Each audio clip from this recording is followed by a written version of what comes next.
Welcome back. آپ programme دیکھ رہے ہیں افطار کی رونقیں اور ہمارے سیگمنٹ کا آخری حصہ ہے. آج ہم گفتگو کر رہے تھے اللہ رب العزت کے صفاتی نام الولیو پہ. بہت خوبصورت بات تھی.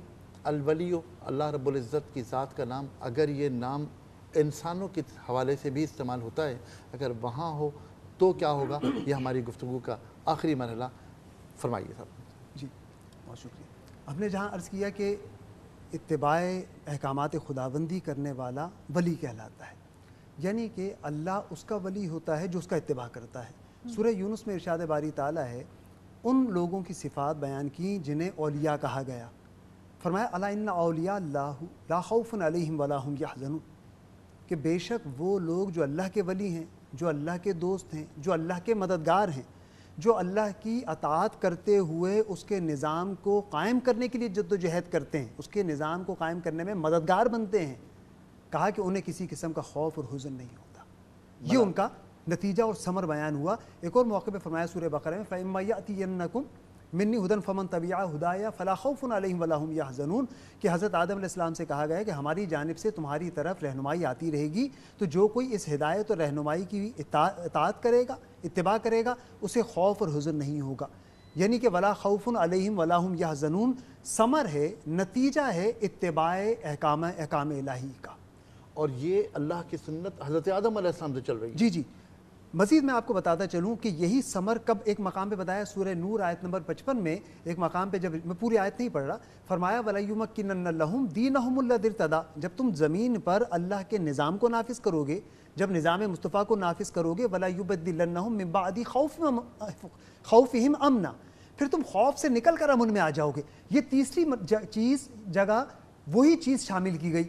اولیاء کی جو نشانی اور علامات نتیجہ بتایا کہ انہیں کسی قسم کا خوف اور حزن نہیں ہوگا. جو اس کا اتباع کرے گا اسے خوف اور حزن نہیں ہوگا. جو اس کے دین کو نافذ کرے گا وہ خوف سے نکل کر امن میں آ جائے گا. اس وقت پوری دنیا خوف کا شکار ہے، تو امن اسی صورت میں آ سکتا ہے جب اس کا دین نافذ کر دیا جائے، جب اس کے نظام کو نافذ کر دیا جائے. بات تو کہنے کی بہت بڑی ہے.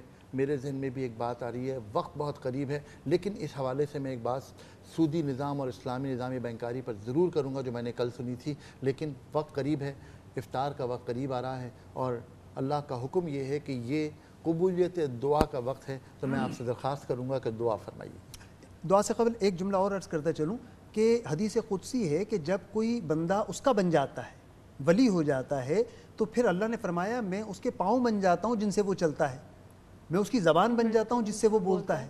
یعنی کہ پھر یہ اس معاملات تک وہ چیزیں پہنچ جاتی ہیں، وہ دونوں ولی ہو جاتے ہیں. اللہ تعالی ہمیں بھی اس مقام تک پہنچنے کی توفیق عطا فرمائے. پلیز. الحمدللہ رب العالمین والعاقبۃ للمتقین والصلاة والسلام علی سید الانبیاء والمرسلین. اللہم ربنا آتنا فی الدنیا حسنۃ وفی الآخرۃ حسنۃ وقنا عذاب النار. ربنا لا تزغ قلوبنا بعد إذ هديتنا وهب لنا من لدنك رحمة إنك أنت الوهاب. ربنا ظلمنا أنفسنا وإن لم تغفر لنا وترحمنا لنكونن من الخاسرين.